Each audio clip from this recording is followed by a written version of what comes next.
Kita masuk pada bab pertama, yaitu tentang akhlak anak perempuan kepada kedua orang tuanya. Jadi sebelum saya lanjutkan kajian kita pada sore hari ini, kitab ini khusus membicarakan masalah perempuan.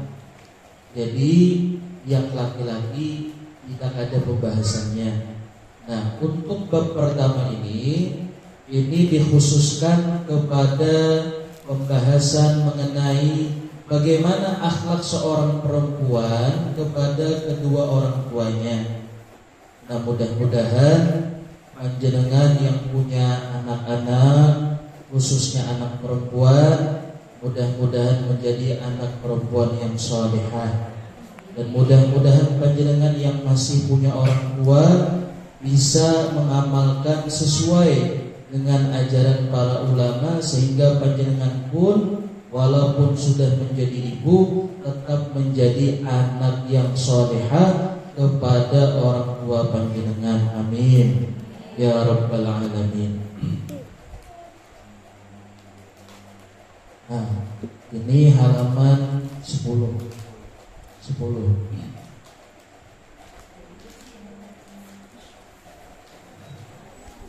Langsung, seorang anak wajib berbuat bakti dan hormat kepada kedua orang tuanya selama itu tidak maksiat kepada Allah Subhanahu wa ta'ala.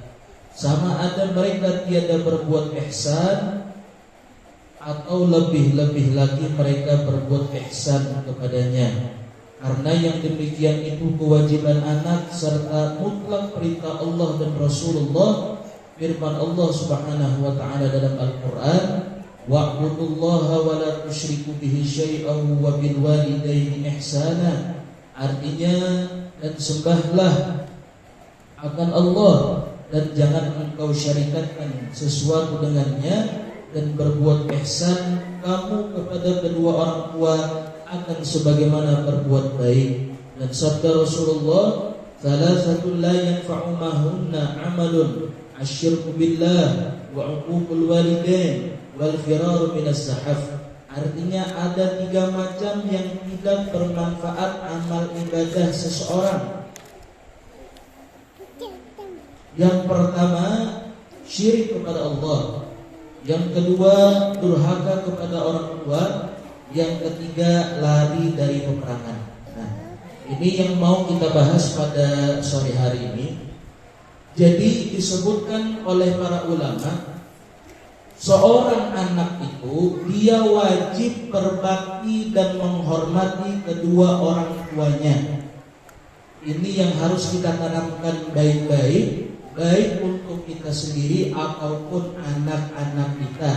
Ajarkan bahwasanya bakti kepada orang tua, menghormati orang tua adalah suatu kewajiban. Pertanyaannya, apa itu wajib?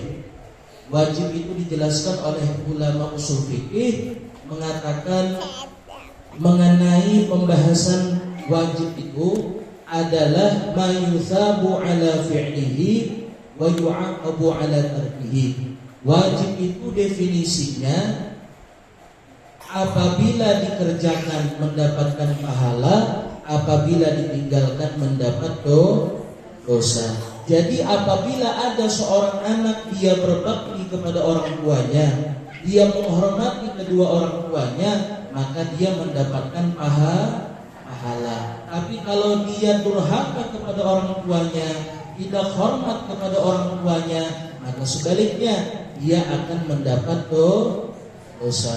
Paham nggih? Nah, jadi itu dulu yang harus kita tanamkan baik kepada diri kita ataupun kepada anak-anak kita, bahwasanya hukum berbakti kepada orang tua dan menghormati mereka hukumnya wajib. Tidak ada kata tawar-menawar di dalam berbakti dan menghormati orang tua. Tapi ada catatannya.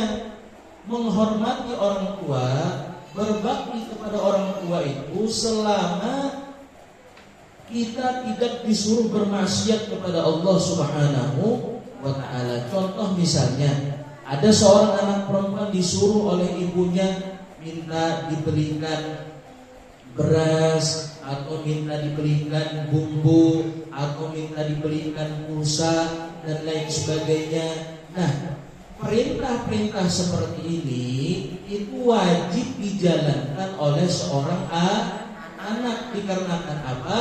Dikarenakan perintahnya ini tidak bertentangan dengan agama. Tapi apabila nanti perintah orang tua, baik ibunya ataupun bapaknya, menyuruh anaknya tadi untuk melakukan maksiat, maka si anak tadi haram dia mentaati perintah orang tuanya tadi yang menyuruh dia bermaksiat. Contoh, mohon maaf, misalnya ada orang tua, baik itu bapak ataupun ibunya, dia lihat anaknya ini kok lebih cantik tidak pakai kerudung.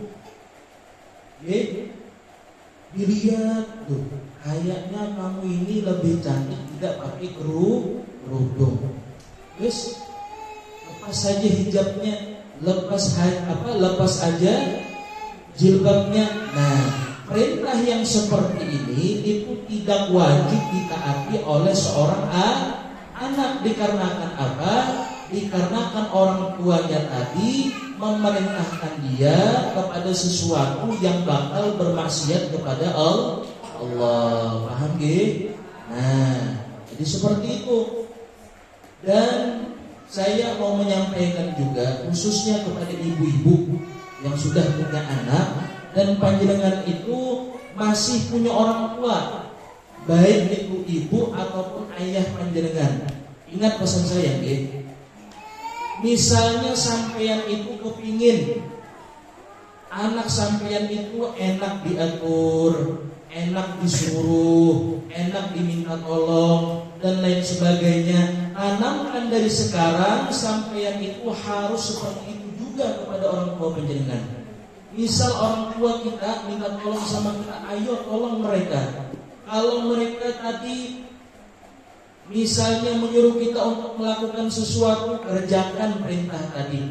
Itu supaya nanti mudah-mudahan dengan keberkahan kita hormat kepada orang tua kita, berbakti kepada orang tua kita, harapannya anak-anak kita pun juga demikian. Mereka hormat kepada kita dan mereka berbakti kepada kita.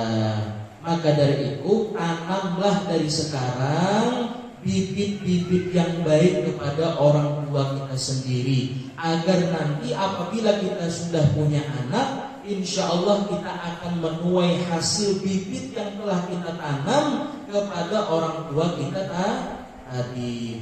Mohon maaf ya, kadang-kadang kita tidak bisa menyalahkan 100%. Kenapa kok anak-anak sekarang itu nemen nakal diminta ampun? Kalau disuruh itu ya Allah ngebantah. Pernah enggak panjenengan dibantah sama anak panjenengan? Sering.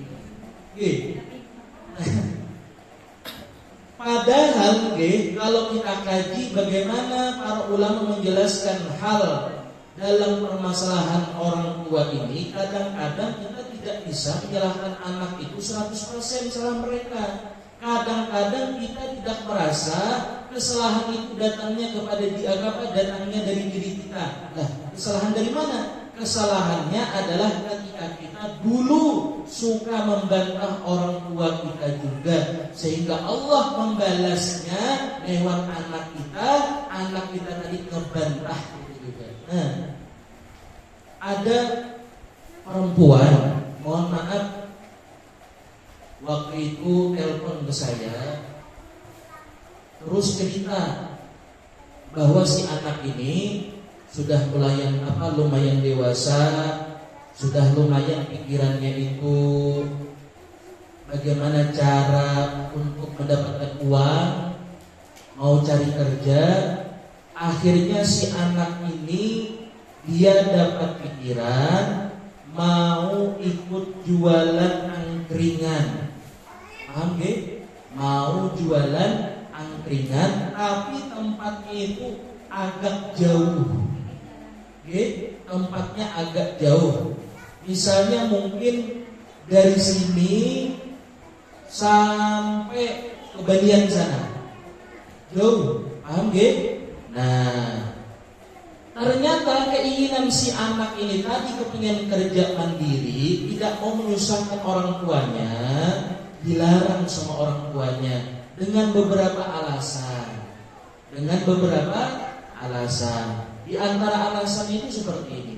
Nah, kesana itu tempatnya jauh. Bapak khawatir kalau kamu nanti di jalan ada kenapa-napa, bapak juga nanti yang repot. Nah, itu satu. Kemudian yang kedua, biasanya, mohon maaf, namanya juga orang tua.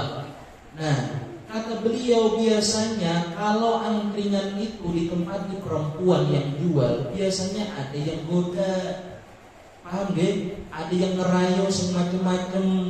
Makanya bapak tidak mau kamu nanti dibegitukan sama orang-orang. Jadi menurut bapak tidak usah kamu di sini aja ngajar TPA anak-anak. Ternyata si anak ini tadi tidak terima. Lalu dibantahlah orang tuanya tadi. Tidak bisa pak, saya ini mau mandiri. Saya ini tidak mau nyusahkan jenengan, susah payah nyarikan saya uang untuk ini untuk itu. Lebih baik saya kerja sendiri, saya punya hasil sendiri, supaya saya bisa beli apa aja bisa. Lo udah usah, nah insya Allah bapak cukup aja ngasih kamu uang nanti. Panjang perdebatan tadi, akhirnya tetap bahwa keputusan orang tuanya tadi melarang dia jualan angkringan. Nah, udah tahu nomornya ini kok nyambung ke saya, telepon. Akhirnya ceritanya seperti itu tadi. Terus saya nasihati begini. Kita tidak akan bisa merasakan bagaimana perasaan orang tua ketika kita belum menjadi orang tua. Sekali lagi dengarkan baik-baik. Kita tidak bakal bisa merasakan perasaan orang tua sebelum kita menjadi orang tua tersebut. Paham ya? Nah, kadang-kadang kalau menurut kita sekarang, masuk logika betul. Apa yang mau kita kerjakan ini? Macam-macam mesti dipikir no kabeh. Tapi perasaan orang tua itu lain. Maka dari itu, kalau misalnya orang tua sudah seperti itu, seharusnya sudah turuti apa kata beliau, taati apa kata beliau, insya Allah ada saja kebaikan yang ada di dalamnya. Di antara nasihat yang saya sampaikan itu seperti ini. Satu, kita tidak bakal bisa merasakan perasaan orang tua sebelum kita menjadi orang tua. Satu. Yang kedua, coba bayangkan ketika kamu membantah orang tua kamu tadi dengan dengan ucapan kamu yang dalam tanda kutip rada kasar. Kira-kira kalau kamu punya anak seperti itu, perasaan kamu bagaimana?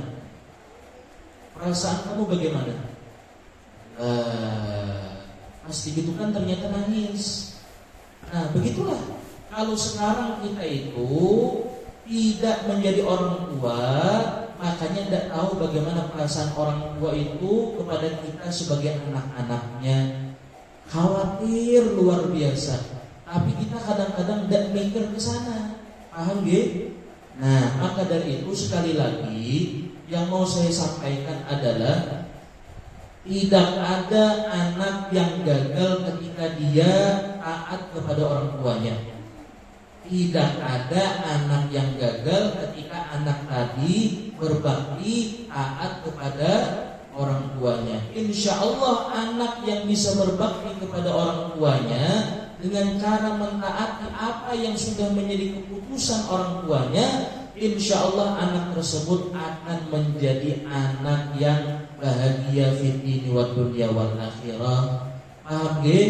Nah, maka ini yang harus diperhatikan baik-baik, tanamkan kepada diri kita dan tanamkan kepada anak kita semenjak dari dia kecil, bahwasanya berbakti kepada orang tua dan menghormati orang tua itu hukumnya wajib. Dan perlu diingat juga, setiap perintah apapun yang disampaikan oleh orang tua kita kepada kita sebagai anaknya, selama itu bukan menyuruh kita bermaksiat kepada Allah, maka kita mentaati perintah tersebut hukumnya juga wajib. Paham nggih? Nah, loh, kenapa tadi kok saya bisa mengambil contoh kadang-kadang di antara orang tua itu nyuruh anaknya supaya tidak pakai jilbab. Nah, memang ada modelan orang tua seperti itu. Padahal mohon maaf ya, panjenengan yang punya anak, dia buka aurat keluar dari rumahnya, itu sama halnya membuatkan satu rumah bagi orang tuanya di dalam neraka. Jadi maka dari itu anak-anak panjenengan itu diperhatikan auratnya, khususnya anak perempuan. Kalau keluar rumah tutup auratnya dengan baik. Tapi kalau panjenengan lihat anak panjenengan tadi kok biasa-biasa aja, dia buka aurat keluar rumah, tidak ditegur, tidak diajari, bahkan tidak dimarahi, perasaan panjenengan sebagai ibu biasa-biasa aja, siap-siap nanti di neraka anak panjenengan yang membuka aurat tadi sudah menyiapkan tempat panjenengan di dalam neraka. Coba bayangkan, panjenengan sudah susah payah mulai mengandung, melahirkan, menyusui sampai sekarang, membesarkan anak panjenengan dengan baik, dengan penuh kasih sayang. Ternyata balasan anak panjenengan tadi tidak sesuai dengan panjenengan mau, yaitu apa? Panjenengan dijebloskannya kepada neraka. Paham ya? Hati-hati. Maka dari itu anak itu bisa menjadi penolong kita, bisa menjadi bombardir untuk diri kita sendiri. Nah, kapan anak itu bisa menjadi penolong kita? Ketika anak kita tadi kita didik menjadi anak yang soleh ataupun solehah. Misalnya mohon maaf, panjenengan itu sholatnya tidak seperti orang-orang terdahulu. Sholat sunnahnya banyak, ataupun puasa sunatnya banyak. Bahkan mohon maaf, sholatnya ya alhamdulillah dikerjakan, tapi kadang-kadang tidak dikerjakan walaupun nanti dikodok juga. Ya puasanya sekedar bulan Ramadan.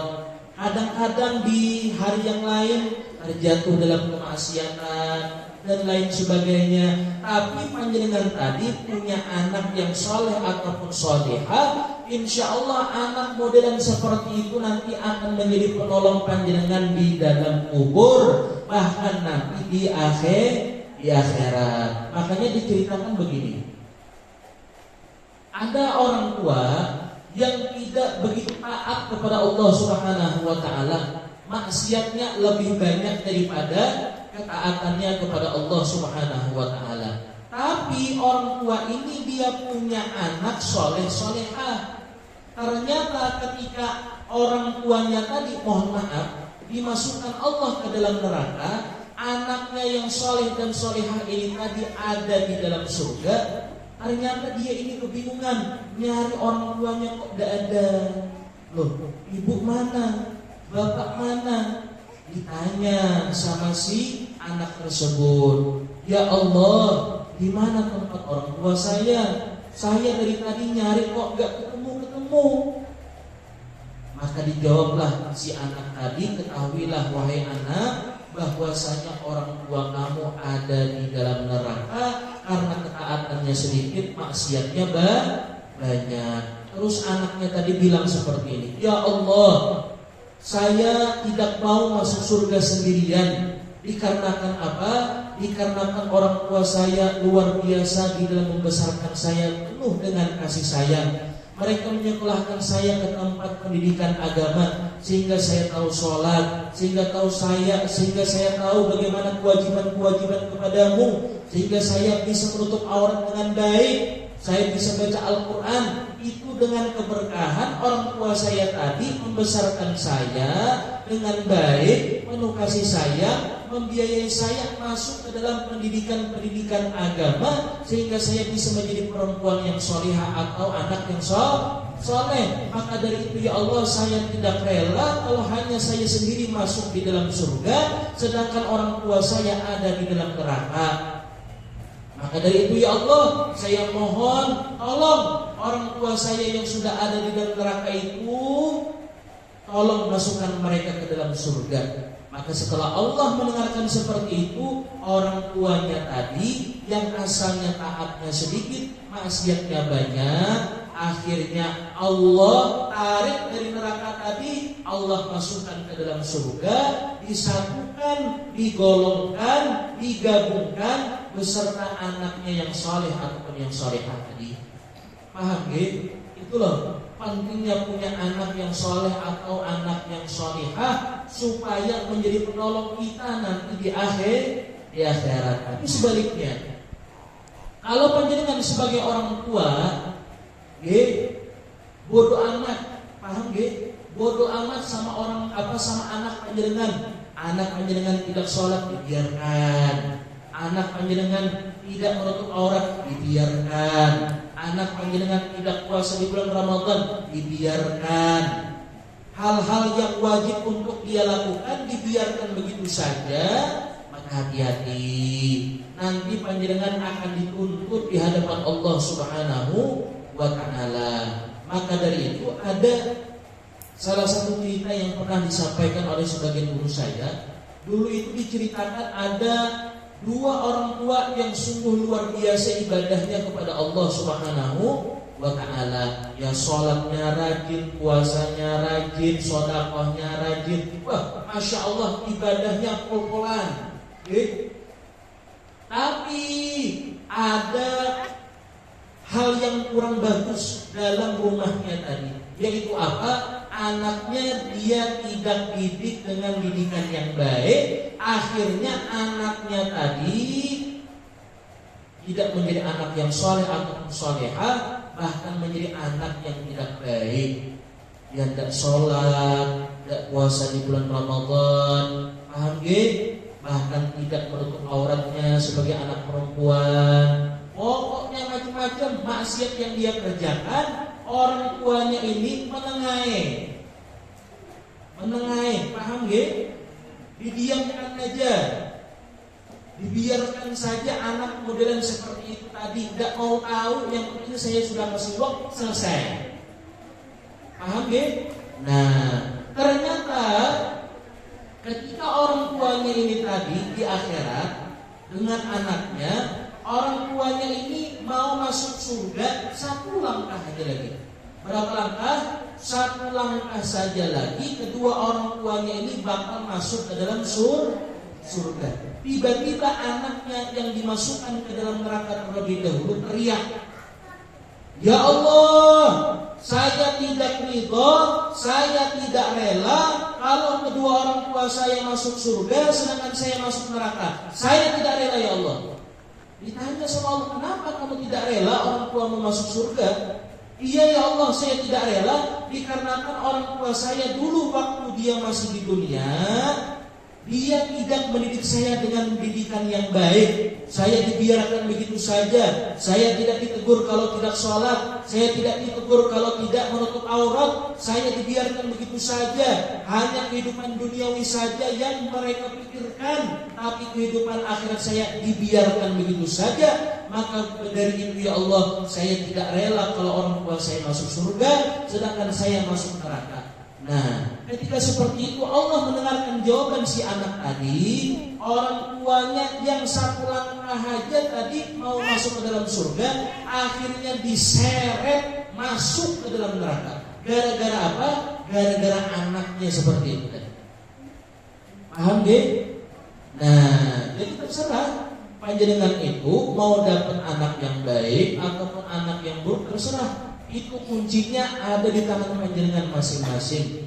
Kalau panjenengan bisa mendidik anak panjenengan itu dengan baik, bahkan dia menjadi anak yang soleh ataupun solehah, insya Allah anak tersebut nanti bakal menjadi penolong bagi sampean, baik di dalam kubur atau nanti di akhirat. Tapi sebaliknya, jika panjenengan tidak terlalu mengurusi bagaimana pendidikan anak-anak panjenengan tidak sholat dibiarkan, anak panjenengan tidak puasa dibiarkan, anak panjenengan membuka auratnya keluar rumah dibiarkan, maka hati-hati, panjenengan nanti di dalam kubur sudah dituntut oleh Allah Subhanahu wa taala. Bahkan nanti di akhirat anak panjenengan itu bukan menjadi penolong, bahkan nanti yang akan menjerumuskan panjenengan masuk ke dalam neraka. Ya terserah. Dari sekarang perhatikan itu baik-baik.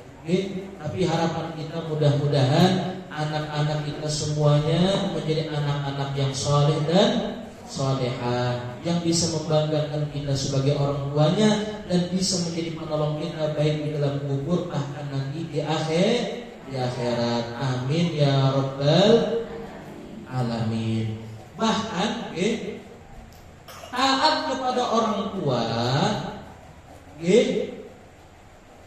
berbakti kepada orang tua, derajatnya itu sampai diisyaratkan oleh Allah Subhanahu wa taala di dalam Al-Qur'an setelah menyebutkan seseorang hamba itu wajib menyembah Allah Subhanahu wa ta'ala. Tadi disebutkan wa'budullah wa la tusyriku bihi syai'a. Sembahlah Allah, jangan sampai kalian mensyirikkan Allah. Setelah itu di bawahnya langsung dikatakan wa bil walidaini ihsana, dan kepada orang tua kalian hendaklah kalian itu berbuat baik. Ini menunjukkan kata para ulama bahwasanya berbakti kepada orang tua itu adalah satu hal yang sangat penting bagi seseorang manusia. Bahkan perintah untuk berbakti kepada orang tua disebutkan setelah kita disuruh menyembah Allah Subhanahu wa taala. Paham nggih? Ayo yang masih punya orang tua, mumpung beliau masih hidup, bahagiakan hati mereka. Jadikan mereka itu sebagai raja dan ratu di dalam hati kita. Insya Allah nanti kalau mereka sudah tidak ada, kita tidak bakal menyesal. Kenapa kok sekarang itu banyak anak-anak yang menyesal? Itu gara-gara tidak mengambil kesempatan ketika orang tuanya masih ada. Saya sering nasihat kepada santri-santri saya di pondok pesantren yang saya asuh di Sampanahan itu. Nah, sekarang itu kalian masih enak, masih punya orang tua, apa-apa tinggal minta, apa-apa tinggal nadah tangan, dikasih semua, apa yang dimaukan langsung dikasih, enak. Tolong ketika orang tua kalian masih ada, bahagiakan mereka, baik itu dengan ucapan kalian ataupun dengan perbuatan akhlak kalian. Nanti hati-hati ketika kalian tidak mengambil kesempatan, ketika orang tua kalian tadi masih hidup, kalian sia-siakan. Hati-hati, nanti ketika orang tua kalian sudah meninggal dunia, baru tahu bagaimana nilai orang tua ketika masih ada. Paham gak? Nah, maka suatu saat Imam Hasan Al-Basri itu beliau pernah didatangi oleh seseorang. Kata si anak ini, wahai imam, tolong nasihati saya mau dapat nasihat dari kamu.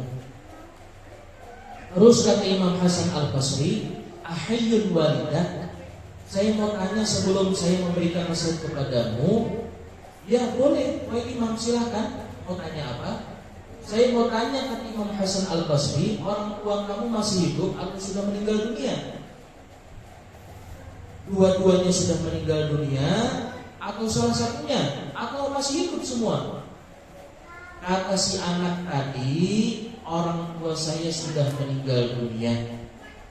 Maka kata Imam Hasan Al-Basri, perhatikan baik-baik, kata beliau, jika seorang anak tidak ternasehati dengan kematian orang tuanya, maka nasihat apalagi yang bisa merubah kelakuan si anak. Paham gak? Saya ulang, Perhatikan baik-baik.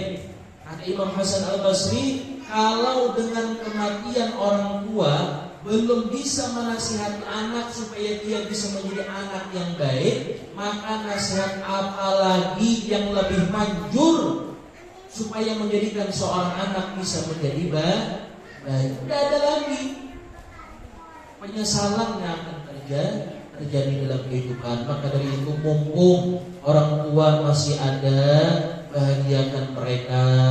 Kalau ngomong yang halus, kalau ngomong yang lembut, jangan bentak. Kalau misalnya kita punya ada uang berlebih, kasih mereka. Jangan sampai minta.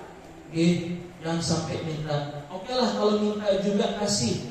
Jangan sampai begini loh. Jangan sampai begini. Ini misalnya orang tua kita, masya Allah, luar biasa, membesarkan kita susah payah. Dia sudah mengandung, yang melahirkan, yang menyusui, yang membesarkan sampai kita menjadi anak yang dewasa, bahkan sudah punya uang sendiri, bisa kerja sendiri, punya penghasilan sendiri. Tiba-tiba orang tua kita yang sudah tua, tidak bisa kerja lagi, hanya mengharapkan bantuan dari anaknya. Ternyata kita malah lupa sama jasa orang tua kita. Hati-hati. Bahkan ada cerita begini, ceritanya itu seperti ini. Ada seorang laki-laki menikah dengan perempuan. Sudah terjadilah pernikahan. Tiba-tiba si laki-laki ini tadi, dia itu ada satu hal yang sebelumnya itu, sebelum dia menikah, dia masih punya hubungan yang baik dengan orang tuanya. Tapi ketika dia sudah menikah, dia bergaul dengan istrinya. Kebetulan istrinya ini bukan termasuk istri yang solehah. Akhirnya si suami tadi hubungan baik dengan orang tuanya menjadi tidak baik. Coba perhatikan. Jadi singkat cerita, orang tuanya ini suatu hari datang kepada anaknya. Datang ini ada maksud tertentu. Maksud tertentunya adalah si anak ini kepengen ngutang karena di rumah sudah habis berasnya. Jadi datang si ibu-ibu tua renta ini tadi kepada anaknya yang sudah menikah dengan seorang perempuan tadi. Ketoklah pintu, tok, assalamualaikum. Ya, karena ada orang di luar pintu, terus dibukalah pintu tadi. Dibukalah pintu tadi, ternyata dilihat orang tuanya jauh-jauh jalan kaki ke rumahnya. Terus ditanya, Bu, sampean kesini ada apa? Bukan malah disuruh duduk dulu, malah langsung ditanya, bahlul. Gitu. Nah, jadi orang tuanya tadi langsung ditanya, sampean kesini mau apa, Bu? Nah, kata ibunya tadi, nak, ibu datang ke sini, ibu mau utang uang 50.000 buat beli beras. Sudah 1 hari ibu tidak makan sama bapak kamu. Boleh tidak ibu utang 50.000 buat beli beras? Nah, kata si anak laki-lakinya tadi, sebentar saya izin dulu sama istri saya. Saya izin dulu sama istri saya. Kalau diizinkan saya ngutangi, saya utangi nanti Bu. Kalau tidak izinkan saya mohon maaf nggak bisa ngutangi sampean. Neraka jahanam. Mau tidak sampean punya anak muda yang seperti itu? Coba bayangkan, sampean sudah mengandung, sudah melahirkan, sudah menyusui, sudah membesarkan, menyekolahkan, apalagi tiba-tiba kelakuannya sudah menikah seperti itu. Dapat istri yang Masya Allah. Nah, maka dari itu nasihat yang lain adalah jadilah istri yang bisa mendorong suaminya masing-masing untuk lebih berbakti kepada orang tuanya, bukan malah dijauhkan. Paham tidak? Loh, Mas, sampai itu sekarang sudah menikah sama saya, seharusnya yang lebih didahulukan itu saya dibandingkan ibu sampean. Ini istri. Aduh. Tidak betul istri modelan seperti itu. Nanti modelan istri seperti itu dibalas sama anaknya. Lihatin aja. Kalau anaknya itu sudah menikah, apalagi istrinya itu perempuan, lihat, bukan sampean yang lebih didahulukannya, malah istrinya nanti yang lebih didahulukan. Hati-hati. Maka dari itu istri yang solehah itu akan mendorong, memotivasi suaminya untuk lebih berbakti kepada orang tuanya. Itu yang top istri. Tapi kalau malah menjauhkan suami tadi daripada orang tuanya, ini modelan istri yang tidak baik, yang bakal dibalas oleh Allah Subhanahu wa taala ketika nanti dia punya anak. Hati-hati. Kalau saya sudah seperti ini, artinya serius. Sampai harus paham-paham lah, punya anak itu diperhatikan baik-baik. Nah, jadi seperti itu. Sedikit lagi, Nah, jadi berbakti, menghormati orang tua, taat kepada orang tua itu hukumnya wajib selama tidak menyuruh kita maksiat. Nah, kemudian tentang berbakti kepada orang tua, berbuat baik kepada orang tua, menghormati orang tua, memuliakan orang tua, bukan hanya disebutkan kewajibannya di dalam Al-Quran, bahkan Nabi SAW pun juga menjelaskan di dalam hadisnya bahwasanya taat kepada orang tua, berbakti kepada orang tua, menghormati, memuliakan orang tua adalah suatu kewajiban yang seharusnya dijalankan oleh seorang anak. Kenapa? Karena Nabi menjelaskan, kata Nabi SAW, "Thalathatun la yanfa'mahunna amalun." Ada 3 perbuatan yang menyebabkan amal ibadah kita itu tidak bermanfaat. Ya Allah, kasihan panjenengan sudah sedekah luar biasa, malah tidak bermanfaat sedekahnya tadi. Sampean sudah puasa, bahkan bukan hanya sekedar puasa di bulan Ramadan, Senin Kamis, ya puasa Daud, ya puasa ini, puasa itu, tapi tidak ada manfaatnya. Sholat panjenengan bukan hanya sekedar sholat wajib, tapi sholat sunat dijalankan juga, tidak ada manfaatnya. Dikarenakan apa?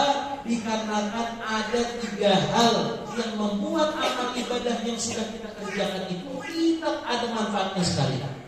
Yang pertama, yaitu mensyirikkan Allah.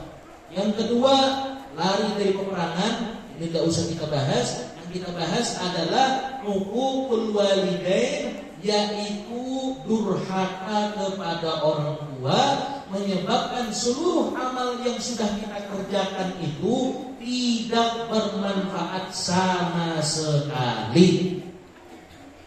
Paham ya? Bahkan di dalam kitab Al-Fawaidul Mukhtarah itu disebutkan Allah Subhanahu wa taala akan menyiksa setiap apapun maksiat yang kita kerjakan nanti di akhirat. Tapi ada satu maksiat yang apabila ini dikerjakan, balasan siksa Allah itu bukan hanya sekedar nanti di akhirat, bahkan di dunia sudah Allah segerakan. Paham ya? Saya ulang. Maksiat yang dikerjakan itu nanti ada balasan tersendiri dari Allah Subhanahu wa taala di mana? Di akhirat. Kecuali ada satu maksiat yang apabila dikerjakan, balasannya itu bukan hanya sekedar nanti di akhirat, tapi di dunia sudah Allah segerakan siksanya. Apa? Yaitu durhaka kepada orang tua. Siksanya nanti belum di akhirat, di dunia sudah Allah segerakan.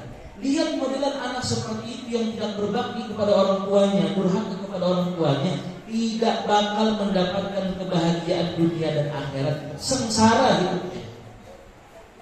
Kalau sekarang dia punya macam-macam, lihat nanti anaknya. Anaknya nanti akan membalaskan bagaimana orang tuanya yang sudah berbuat buruk kepada orang tua yang sebelumnya. Lihat, Bu,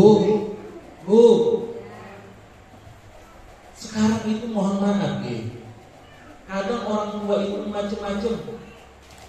Ya alhamdulillah punya mobil, dia punya motor, rumah mewah, gaji per bulan ada yang puluhan juta bahkan ratusan. tapi kadang-kadang masih ada ganjelan di dalam hatinya. Padahal Masya Allah semuanya sudah lengkap, tapi masih ada yang ganjel di dalam hatinya, yang tiap hari membuat hatinya itu sedih. Apa? Anak. Pokoknya sampai yang sekaya apapun tidak bakal bahagia ketika masih punya anak modelan seperti yang sudah saya sampaikan tadi.